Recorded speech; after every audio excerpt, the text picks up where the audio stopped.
अब हर राज्य के अलग अलग कारण कहानी होगी। ये अगर शोध आएगा, किया जाए तब तो फिर दूसरी बात ही करनी वहां पे पड़ेगी। किसान आंदोलन, वहां पे गलत टिकट सिलेक्शन, वहां पे वहां बैक टू के कास्ट, नेतृत्व का I think- विषय उठेंगे, राज्यों के नेतृत्व के, राज्यों की जिनको कार्यशैली जीतने के का बारे श्रेय में मिलता था उन्हीं को हारने का श्रेय नहीं, उन्हीं को मिलेगा। हारने का श्रेय मिलेगा अगर ये नंबर होता है तो। लेकिन मैं वही बिल्कुल। कह रहा हूं, ये अभी भी अप्रत्याशित नंबर हैं, क्योंकि ठीक है आप कहीं कहीं कुछ चीजों को कह सकते हैं कि उसकी वजह, लेकिन इतना पलट जाए, एकदम से पलट जाए, वो राजस्थान जाएगा में नहीं। 10 गठबंधन दिल्ली में 30 राजस्थान में 10 ऐसा है ना। बीजेपी का आना, ऐसा है कि मतलब ये जब लोग देखने को ही तैयार नहीं हो चीजें तो सब अप्रत्याशित लगता है।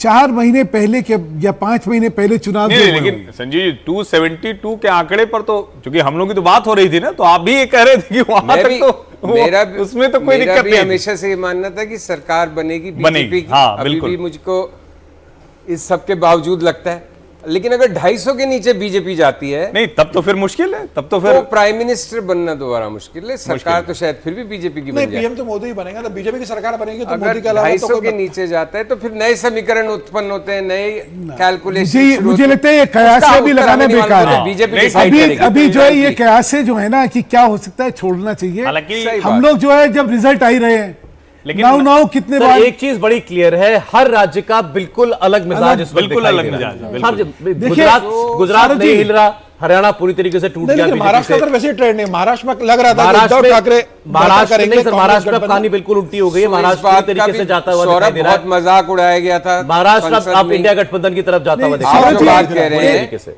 India is a union of states का कितना उपहास उड़ाया नहीं, गया था। ये देखिए संजीव बाबू आपको It एक is a चीज ध्यान union होगा, of states. संजीव जी आपको ध्यान होगा राजनीति पहले क्या थी। पहले centre was an aggregation of state politics. हमेशा क्या होता था कि लोग जो है लोकसभा में भी अपनी विधानसभाओं के हिसाब से वोट करते थे। इसलिए जिस पार्टी की जिस राज्य के अंदर जो स्थिति होती थी वही लोकसभा में दिखती थी। ये ट्रेंड 14 और 19 में टूटा। लोगों ने देश के लिए वोट करा, लोगों ने अपने राज्यों के हिसाब से नहीं वोट करा। लेकिन ये जो अब आ रहा है इसको देख के फिर वही लग रहा है। देखिए राजस्थान कि we का have बता gone देते back. हैं, राजस्थान में फिर रुझान बदला है। 13 सीट यहां पर बीजेपी आगे चल रही है और 11 सीटों पर कांग्रेस आगे चल रही है, गठबंधन आगे चल रहा है। राजस्थान में जो उम्मीद कांग्रेस लगा रही थी, कांग्रेस की तरफ से शुरुआत से कहा जा रहा था कि हम 10 से 11 सीटें राजस्थान में जीत सकते हैं, और अभी रुझानों में यही देखने को मिल रहा है कि कांग्रेस 11 सीटों पर राजस्थान में आगे चल रही है, जबकि 13 सीटों पर बीजेपी आगे चल रही है। तो ये जो उलटफेर है अब राज्य दर राज्य देखने को मिल रहा है। 11 सीट देखिए, जिस तरह बिहार के ट्रेंड्स दिख रहे हैं अभी, बिहार है ना। देखिए, बिहार हालांकि में- मैं सच में कह रहा हूं कि 10 बजे तक हमें और we should hold our horses कि थोड़ा और कंफर्म हो ये ट्रेंड्स। लेकिन जिस तरह के ट्रेंड्स दिख रहे हैं उसमें राजस्थान में 11 सीट कांग्रेस की तो फिर 8 बिल्कुल ही आश्चर्य की बात नहीं ये है। 8 और जब 18-7 तो हम 14 दे ही रहे थे हाँ। शुरू से। मैं पहले दिन से 18-7 कह रहा हूं, अब वो 13-12 हो जाए, 13-11 हो जाए, क्योंकि आप देखिए सब जगह अगर स्थितियां पलट रही हैं जीरो तो नहीं होगा ना, इतना नीचे है। 8-14 हो गया है। लेकिन ऐसा नहीं होगा कि पूरा 360 सर, डिग्री से यूपी बदल इज जाएगा। बियॉन्ड जैसे- कॉम्प्रिहेंशन। बिल्कुल। 50 सीटें समाजवादी लेकिन- पार्टी, 20 सीट पर भाजपा नहीं, अगर ये है तो 20-50 फिर यूपी तो के अंदर बिल्कुल ही कैसे अप्रत्याशित है। तब तो हम मानेंगे कि जो संविधान बदल देंगे, आरक्षण खत्म कर देंगे, देश और 1 बर्बाद लाख कर रुपए दिया, जो खाते ये में जो आएगा, अफवाह थी, ये ये जो सब- अराजकता थी, वो काम कर गई। नहीं, 1 अगर लाख ऐसा रुपया भी है, चल गया। इसका मतलब अगर ऐसा कांग्रेस का है, जो महिलाओं को 1 लाख रुपए देंगे, 8.5 रुपए महीना, वो भी महिलाओं नहीं, में काम मुझे कर नहीं गया। लगता वो है। नहीं चला ना, 72,000 तो क्योंकि पहले भी मध्य दे रहे प्रदेश- की बात कर रहे थे। आप मुझे देखिए, लगता है मध्य प्रदेश संविधान, में नहीं जीत आरक्षण, ये रहे। 2 चीजें ही चली। अगर ऐसा होता है तो जहां अगर भी कोई भाजपा के एक- खिलाफ अगर कांग्रेस ये लड़ रही ट्रेंड्स रहते है, हैं, वहां पे क्या हो रहा है? तो मध्य लोगों प्रदेश में ने नहीं जीत रहे, एकाधिकार छत्तीसगढ़ में नहीं जीत रहे, इसलिए कंप्लीट वो नहीं चला। सेंट्रलाइजेशन ऑफ पावर की राजनीति को कहीं ना कहीं कम स्वीकार कर रही है। मैं तो उसका बड़ा मैसेज लेता हूं।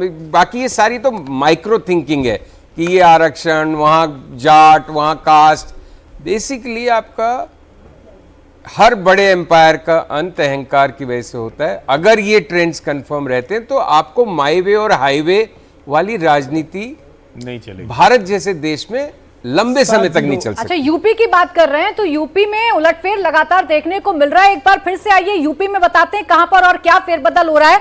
सबसे ज्यादा नजर अमेठी पर लोगों की बनी हुई है, क्योंकि यहां पर केएल शर्मा ने जो बढ़त बनाई है, अभी तक उन्होंने बढ़त बनाकर रखी है, और स्मृति ईरानी अमेठी में पीछे चल रही है। रायबरेली में राहुल गांधी शुरुआत से आगे चल रहे हैं और अभी भी वो आगे चलते हुए नजर आ रहे हैं। लखनऊ में आपको बीजेपी जरूर नजर आएगी, इधर सिर्फ कानपुर में आपको भगवा रंग नजर नजर आ रहा है। समाजवादी पार्टी रुझानों में उत्तर प्रदेश में भारतीय जनता पार्टी से, एनडीए से आगे निकलती हुई नजर आ रही है। पूर्वांचल अवध की ये बेल्ट देखेंगे, यहां पर भी आपको हरा रंग ज्यादा नजर आएगा, और इधर अगर आप वेस्टर्न यूपी की तरफ आएंगे तो कुछ ऐसा ही आपको नजर आएगा। समीर जी कहाँ आया? समीर जी कह रहे हैं मुझे लगता है ईवीएम में गड़बड़ ईवीएम में सच में गड़बड़ है।